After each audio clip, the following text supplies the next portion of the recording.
The call came at 6:47 in the morning. I remember the exact time because I'd been awake since 5, sitting at the kitchen table with a cup of coffee that had gone cold, wondering why Daniel hadn't texted me back. He was supposed to be in Columbus for a sales conference. 3 nights. He'd done it a dozen times before, but something felt different that morning. Something I couldn't name, just a low hum of wrongness that I kept trying to talk myself out of. So when my phone rang and I saw it was an Ohio area code I didn't recognize, my stomach dropped before I even answered. The man on the other end identified himself as a detective with the Columbus Police Department. He spoke slowly and carefully, the way people speak when they've had to do something terrible enough times that they've learned how to pace it. He told me there had been an accident on I-70 the previous evening, a single-car collision. The driver had been identified through his wallet as Daniel Mercer. Date of birth, March 4th, 1978. My husband, he was already gone when paramedics arrived. I don't remember much of what happened in the next hour. I know I called Daniel's mother. I know I sat on the kitchen floor at some point, though I can't tell you how I got there. I know my neighbor Karen came over because I must have called her, and she made fresh coffee and just sat with me while I stared at nothing. What I didn't know, what I had absolutely no way of knowing, was that someone else had already received a phone call like that. Someone who called herself Daniel Mercer's wife. The funeral was held on a Thursday, 8 days after Daniel died. It was October, and the cemetery in our town outside of Cincinnati was the kind of beautiful that felt almost insulting that day. The trees were burning orange and red. The sky was that deep, clear blue that only happens in fall, and my husband was being lowered into the ground in a polished mahogany box, while I stood there in a black dress I'd bought at 9 o'clock the night before because I couldn't find anything appropriate in my closet. We'd been married 11 years. I was 41. Our daughter, Maisie, was 9. She stood next to me holding my hand so tightly it hurt, and I let it hurt because it was something to hold on to. There were maybe 80 people there. Daniel worked in medical device sales, so there were colleagues, clients, people from our church, neighbors, both of our families. His mother, Roberta, stood on my other side. She was 72 and barely holding herself upright. I'd known her since I was 29 years old. She used to call me the daughter she never had. I was standing at the gravesite, holding Maisie's hand, watching them lower the casket, when I noticed a woman I didn't recognize. She was standing at the far edge of the crowd, maybe 40 feet away, near a row of older headstones. Mid-30s, I guessed. Dark hair pulled back. She was wearing a black coat, very still, watching the burial with an expression I couldn't quite read from that distance. I assumed she was a colleague I'd never met. Daniel had a lot of those. He travelled 3 weeks out of every month, but then the service ended and people started drifting toward the reception, and I happened to look back toward where she'd been standing. She was still there, not moving, just staring at the grave, and she was crying in this quiet, controlled way. Not performing grief, not drawing attention to herself. She was doing that thing where you've decided you're not going to fall apart in public, so your whole face is clenched with the effort of keeping it together. I know that look. I'd been wearing it for 8 days. I almost walked over to her, but Karen touched my arm and said we should get back for the reception. And Maisie pulled my hand, and I let myself be steered away. I didn't think about her again until the next morning, when someone posted photos from the funeral on the church Facebook page. In one of the photos, taken from across the gravesite, you could see the crowd gathered around the grave. And in the background, slightly out of focus, was the woman in the black coat.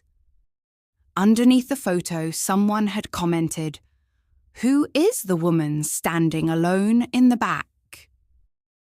She left before I could introduce myself. 3 people responded that they didn't know her. I messaged the person who'd taken the photo and asked her to send me the original uncompressed image. She did. I zoomed in on the woman's face.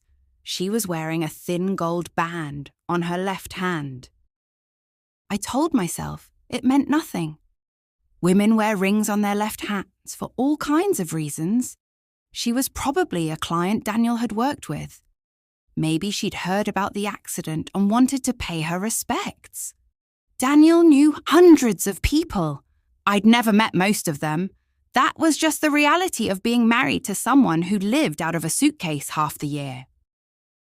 I went back to the business of grief. There was so much of it. The thank you notes, the death certificates, the calls with the insurance company, the conversations with our financial advisor about what happened next. Maisie went back to school after a week because her teacher said routine was important. And every morning I drove her there. And every afternoon I picked her up. And we ate dinner and I helped her with homework. And after she went to bed, I sat in the dark and tried to figure out how to keep breathing. It was 2 weeks after the funeral when the letter arrived. It came in a plain white envelope. No return address, postmarked from Columbus, Ohio. My name was written on the front, in handwriting I didn't recognize. Inside was a single sheet of paper with a typed message. No signature. It said, "You need to know the truth about your husband. He wasn't in Columbus for a conference. He was visiting his other family. I'm sorry, I thought you should know. I read it 3 times, then I put it down on the kitchen counter and stood there for a long moment, looking at it like it might move. His other family. I picked up my phone and called Daniel's direct manager at the company. I told him I was still trying to reconstruct Daniel's schedule from the weeks before he died for insurance purposes, which was half true. I asked if Daniel had indeed been scheduled for a conference in Columbus on the week he died. There was a pause. "We don't have any conference scheduled in Columbus," he said. I was going to reach out to you about this actually, because when we were going through his expense reports, there were some things that I didn't want to bother you while you were grieving, but maybe we should talk." My mouth went dry. "Tell me now," I said. What Daniel's manager told me took about 20 minutes and rearranged everything I thought I knew. Daniel had been falsifying his expense reports for at least 2 years. Not dramatically. No one had caught it, which meant it was done carefully.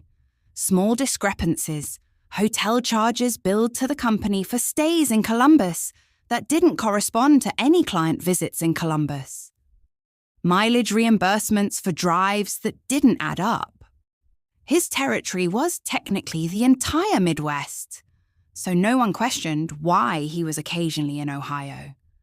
His manager had flagged it internally after Daniel died, and they were doing routine account reconciliation, but hadn't escalated it because Daniel was dead, and it seemed cruel. He was telling me now because I was asking. I thanked him. I hung up. I sat in my car in the driveway for 30 minutes. Then I did what I should have done the day I got that letter. I drove to the Cincinnati library, got on a public computer, and started searching. I searched for Daniel's name combined with Columbus, Ohio. Nothing unusual. I searched property records in Franklin County, Ohio.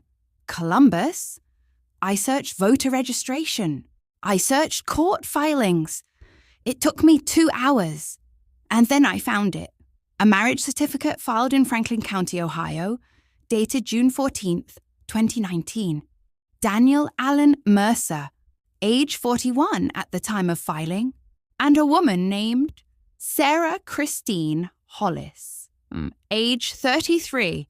We had been married since 2012. In June of 2019, we had been married for 7 years. Maisie was 3 years old.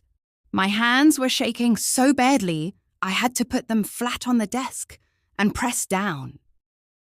I didn't tell anyone for 3 days. I needed to think. I needed to understand what I was looking at before I let it detonate in the middle of my family's already shattered life. I had a 9-year-old who had just lost her father. I had a 72-year-old mother-in-law who was barely upright. I had my own mother calling me every day to check on me, so I kept quiet and I kept investigating. I found Sarah Hollis on social media without much difficulty. Her accounts were mostly private, but her profile photo was visible. She was the woman from the funeral. The same woman. Dark hair, early 30s, the face I'd zoomed in on in that photograph. Her profile listed her location as Columbus, Ohio. Her most recent public post was from before Daniel died. A photo of a meal at a restaurant, the caption just a heart emoji. The comments were turned off. I created a fake email address and sent a message to the general inquiry address for the property management company listed on one of Daniel's expense reports. A Columbus address he'd been billing the company for hotel nights near. It was a long shot, but I was running out of obvious threads to pull. 3 days later, I got a response from the property management company's billing department saying they had no record of anyone named Daniel Mercer staying at that property. But they mentioned that the unit at that address had been under a long-term lease. I dug into property records again. The unit was leased to Sarah Christine Hollis Mercer. Hollis Mercer! She had taken his name. I found her phone number through a mutual LinkedIn connection. A medical device industry contact who knew both Daniel and, apparently, Sarah, who had also worked in the industry before leaving her job 2 years ago. I don't know what. I told the contact. Something about an estate matter. Something plausible. I sat with her number in my phone for 4 days before I called it. It was a Sunday afternoon. Maisie was at my mother's house. I was sitting in my car in a grocery store parking lot for no logical reason, except that I didn't want to be at home when I made this call. Like the news couldn't follow me there. She answered on the second ring. Hello.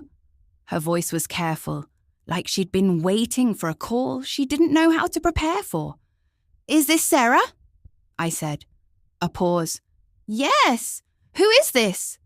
My name is Lynn Mercer, I said. I think you know who I am. The silence on the other end of the line lasted a very long time. Then she said quietly, I was wondering when you'd call. I don't know what I expected. Denial, anger, a hang-up. I didn't expect those 7 words spoken in a voice that sounded, more than anything else, exhausted. How long did you know about me? I asked. Another pause. I found out about you about 18 months ago, she said. What did you do when you found out? I confronted him, she said. He told me it was complicated, that you were separated, that the marriage had been over for years, and he was just waiting until the time was right to finalize things. A short, humorless exhale. I know how that sounds. I know exactly how it sounds. But I'd already been with him for 3 years at that point, and I was pregnant. The word landed like something physical. Pregnant, I repeated. I have a daughter, she said. She's 13 months old. I want to stop here for a second because I know what you're thinking. You're thinking about how I must have felt hearing that. And yes, I felt all of it. The rage, the vertigo, the grief twisting itself into something new and uglier. My husband, the man I'd buried 3 weeks before, the man I was still sleeping on his side of the bed to feel close to, had a 13-month-old daughter with another woman. But here's the thing that caught me off guard. The thing I wasn't prepared for. I also felt something for her. Not immediately, not in that moment, but as the conversation continued, and I started to understand what her life had actually looked like, I started to feel something complicated that I couldn't fully name until much later. She had been alone with a newborn while Daniel was, I now realized, home with me for our daughter's school play and Christmas and Maisie's 9th birthday party. She had been raising an infant by herself 300 miles away, believing, or maybe half believing, and choosing to believe anyway because what else do you do? That her husband's absence was temporary, that it was complicated, that it would resolve. She had gone to the funeral, she told me, because she needed to see it to believe it was real. I understood that completely. I need to ask you something, I said. Okay. Was the marriage legal? Could he have? Is it even possible that there's some technicality where one of the marriages was invalid? She was quiet for a moment. I've already talked to a lawyer.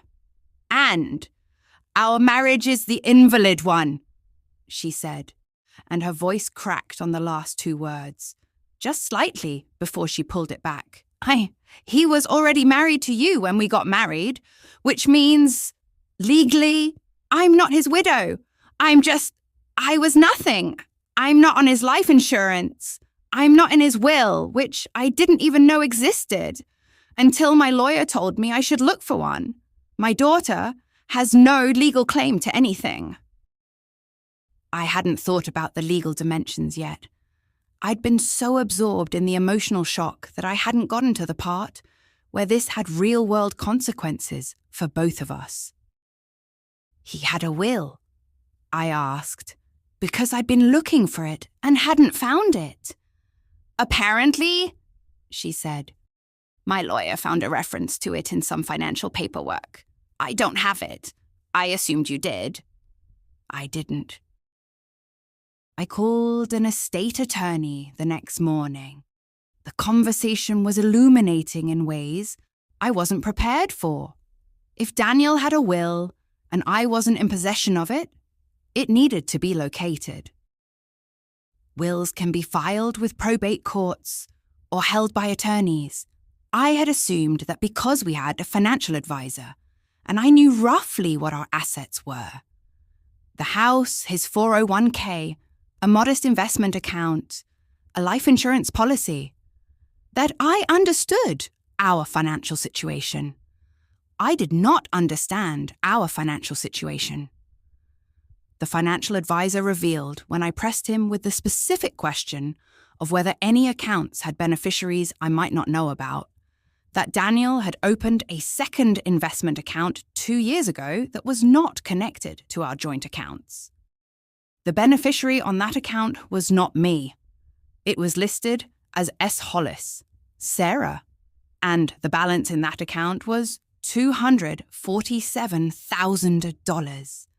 I sat in the financial advisor's office and felt the room tilt. Daniel had been quietly, carefully, systematically building a financial life for another family. For 2 years, probably longer, he had been funneling money into an account that would pass directly to Sarah outside of probate, outside of his will, outside of any process I would have been involved in. He had planned for his death, not the accident. Nobody plans for that. But he had arranged things so that if something happened to him, she would be taken care of. He just hadn't done the same for me. I found the will 3 weeks later, tucked inside a fireproof box in the back of Daniel's closet that I had somehow not opened in the initial weeks after his death. I don't know why I didn't open it sooner. Grief does strange things to your ability to complete tasks, to think logically, to go through a box of a dead man's things without sitting on the floor and crying for an hour. The will was dated 4 years ago, everything to me and Maisie, which was what I'd expected to find. House, 401k, investment accounts, personal property. Simple and clear. But there was a handwritten amendment clipped to the back of the will. It wasn't witnessed, which my attorney later told me likely made it unenforceable. But Daniel had clearly intended it to be a modification. It said, in his handwriting, "In the event of my death, I request that the contents of the fidelity account ending in 7741 pass in full to Sarah Christine Hollis Mercer and are used for the care of our daughter, Ellie." Our daughter, Ellie, his daughter, the one I hadn't known about, the one who was 13 months old and living in Columbus with a mother who had no legal claim to the man she'd thought was her husband. I read that amendment 4 times, and for the first time since this entire nightmare started, I didn't feel rage. I felt something more complicated and more honest. I felt like I was seeing Daniel clearly for the first time. Not the monster, not the saint. Just a man who had made catastrophic, selfish choices, who had hurt 2 women and 2 children badly enough that the damage would last decades, but who had also, in his own deeply flawed, deeply insufficient way, tried to think about his daughter's future. It didn't make it okay. Nothing made it okay, but it made it human, and human was something I could hold. I called Sarah again. It took me 3 days to decide to do it, and another day to actually dial. By that point, I'd talked to 2 attorneys and a financial planner, and I had a clearer picture of what the legal landscape looked like. The clearest part of that picture was this. Sarah's marriage was legally void. She had no spousal rights, but her daughter, Ellie, was Daniel's biological child. A paternity test could confirm it, but from the timeline and everything Sarah had told me, there wasn't really a question. Ellie was Daniel's, which meant Ellie was Maisie's half-sister. I had thought about that every day for a week before I called Sarah. I'd thought about what it would mean for Maisie to know. I'd thought about what it would mean for Ellie not to know. I'd thought about what kind of person I wanted to be on the other side of this.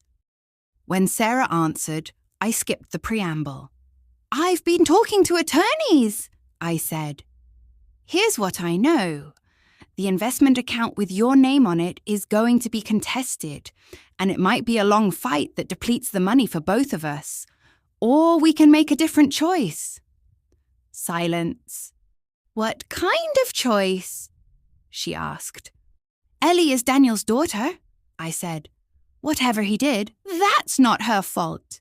And Maisie is Daniel's daughter, and whatever he did isn't her fault either." I stopped for a second to steady myself. I'm not going to fight to take money away from a baby because her father was a liar. That account had his intended beneficiary. It should go to his daughter. Another long silence. "Why are you telling me this?" Sarah asked, and her voice had something raw in it. "Because I need you to hear it from me directly," I said. "Not from lawyers. I'm not your enemy. I'm really, really angry. And I'm going to be angry for a long time. And I don't know what any of this looks like going forward. But I am not your enemy." She cried. She tried not to, but she did. I didn't cry. I'd run out. The conversation that came after that one was even harder. It was with Daniel's mother. I had been dreading it for weeks. Roberta was a good woman, a woman I genuinely loved.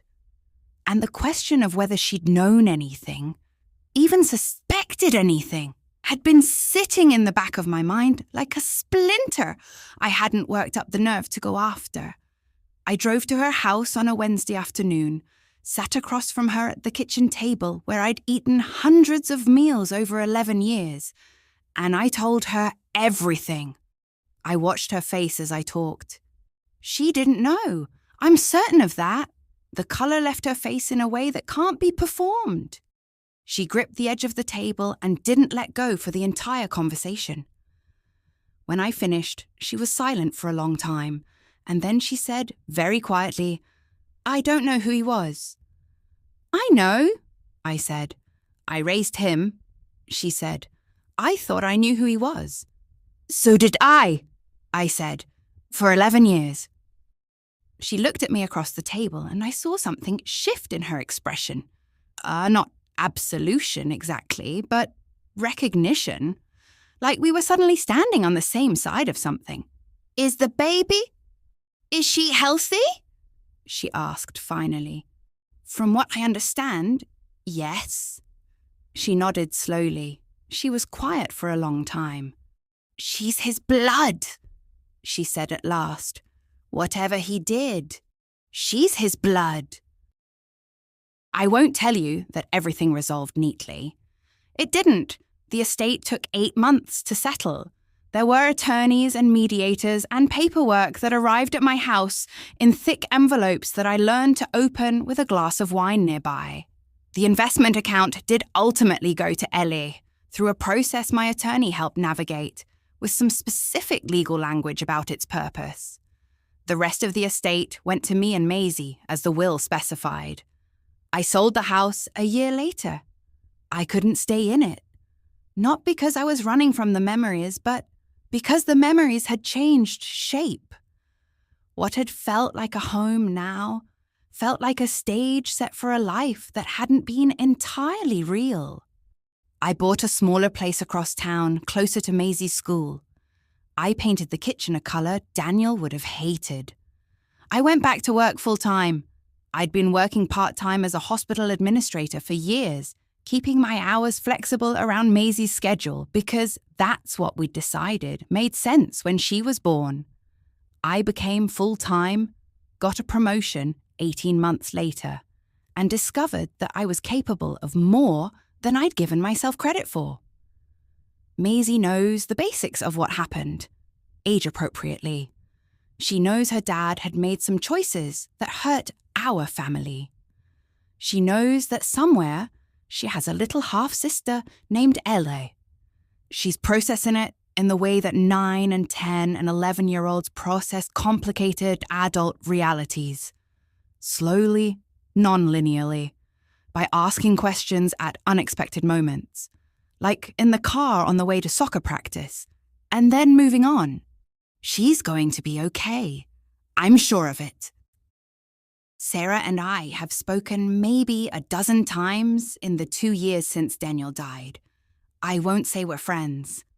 That would be too easy and too dishonest. There's too much wreckage between us, even though neither of us put it there. But we're not enemies either. We are 2 women trying to raise our daughters with some semblance of stability in the aftermath of a man who loved us both in whatever way he was capable of loving, which turned out to be not enough. We've talked about whether Maisie and Ellie should meet someday. We haven't decided. We're leaving that door open. What I've come to understand in the 2 years of therapy and late-night thinking and watching my daughter grow up and learning how to be alone and then learning how to be okay with being alone is this. Daniel was not a monster. He was something harder to deal with than a monster. He was a man who wanted more than one life and was charming enough and disciplined enough to almost pull it off. And never once, as far as I can tell, asked himself what would happen to the people he loved when it all came apart. Not because he didn't care about us, I think he did, but because he couldn't afford to look at that question honestly. Because looking at it honestly would have required him to choose, and choosing would have meant losing something, and he was a man who could not tolerate loss.